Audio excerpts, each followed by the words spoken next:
excuse me, this is exactly what I was talking about when this procedure with facilitator writing questions on cards towards public participation. Anybody that attended the meeting in January realizes this is not a free-flowing question-answer period with follow-up questions.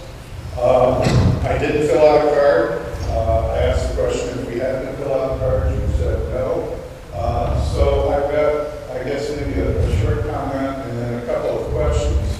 And these people your questions, Mike, because there are other people that wouldn't get your questions my comment is years ago, a number of us were fighting low-level radioactive waste in Boyd County. And it became very apparent that there was a group of nuclear power companies that were kind of a club. And OPPD was part of that club. And it became more apparent that its interests lied with the other power companies rather than with the ratepayers. Sometime later, after the state denied the license, OPPD joined with the other power companies and sued its own ratepayers. Through embarrassing citizens' comments, they were finally embarrassed enough to pull out of that lawsuit. Back on February 22nd, in the suburb of Washington, D.C., at the Nuclear Regulatory Commission meeting, Gary Gates, the general manager, said, "We lost our edge. We let the industry down. Where are the ratepayers?" Through this whole process relating to nuclear power, the ratepayers have come in second. Now my question. I heard recently that you brought in a geotech company to analyze the foundation of the soil underneath the containment facility or building.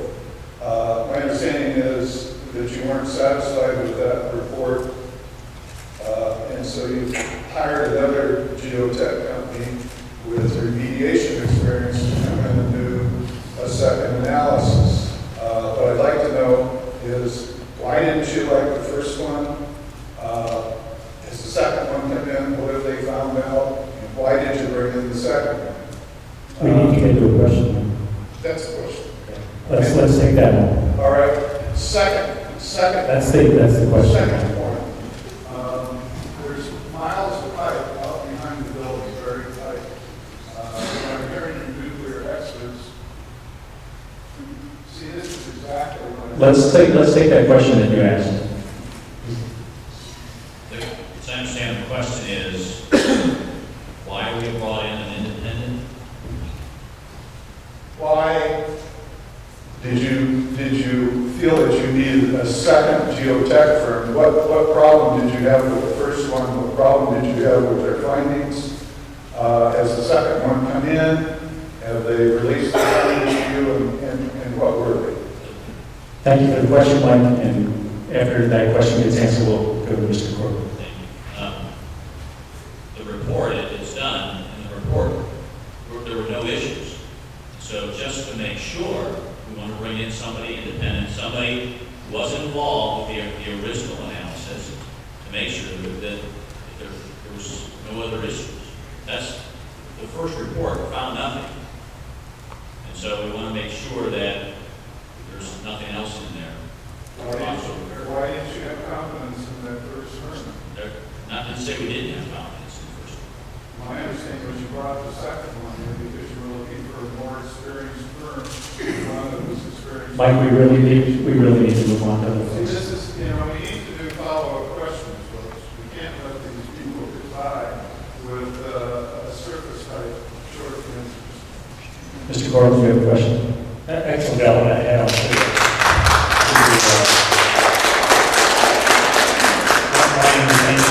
the second firm for the subsoil evaluation was, I know the NRC did have some concerns about the scope of the initial company's review of the subsoil conditions with respect to the auxiliary, the subsurface at the auxiliary building.